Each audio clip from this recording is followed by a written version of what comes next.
Les défis énergétiques imposent aux bâtisseurs de trouver des solutions pour construire une ville durable.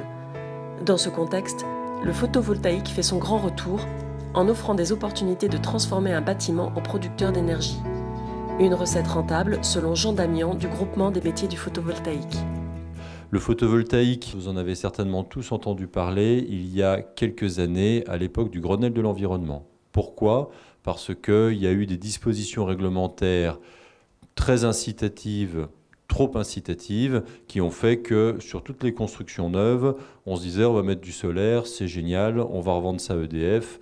C'est un moyen très intéressant de gagner de l'argent, une forme de niche fiscale.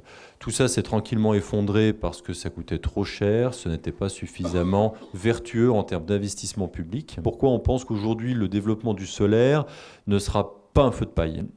Qu'est-ce qui s'est passé depuis 20 ans ? Depuis 20 ans, vous avez une forme de sens de l'histoire. Si on ne crée que des bâtiments trop énergivores, à la fin, il faut alimenter ces bâtiments en énergie. Et du coup, ça pose des problèmes en termes de bilan carbone global. Une loi majeure du dernier quinquennat, qui est la loi de transition énergétique, qui a amené sur la partie qui nous concerne, je fais un focus là-dessus, 2 évolutions réglementaires très fortes. La première, c'est loi biodiversité pour les centres commerciaux. L'EPC est validé pour tous les permis de construire déposés depuis le 1er mars 2017.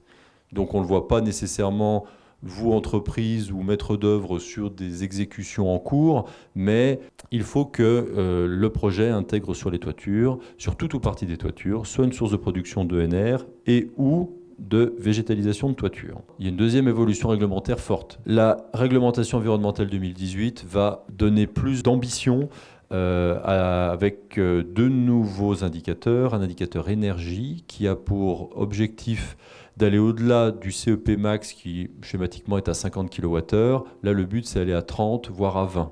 Comment on arrive sur des bâtiments où on a 240 mm de mousse polyuréthane à aller au-delà de 50 kWh d'énergie primaire par mètre carré par an ? Il faut produire. Parce qu'on est certainement allé au bout de l'efficacité énergétique dans le traitement de l'enveloppe.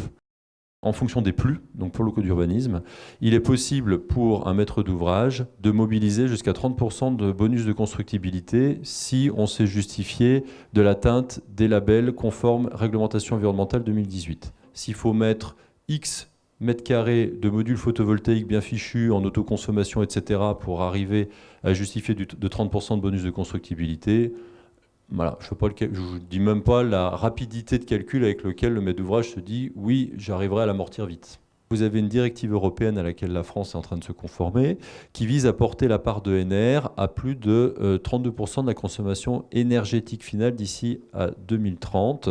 Un bâtiment qui est construit en 2017 ou 2018, le maître d'ouvrage a peut-être intérêt à anticiper une évolution réglementaire qui va peut-être arriver en 2020, 2021, 2022, qu'on appelle communément la RT 2020, mais on ne sait pas trop quand est-ce que ça sortira.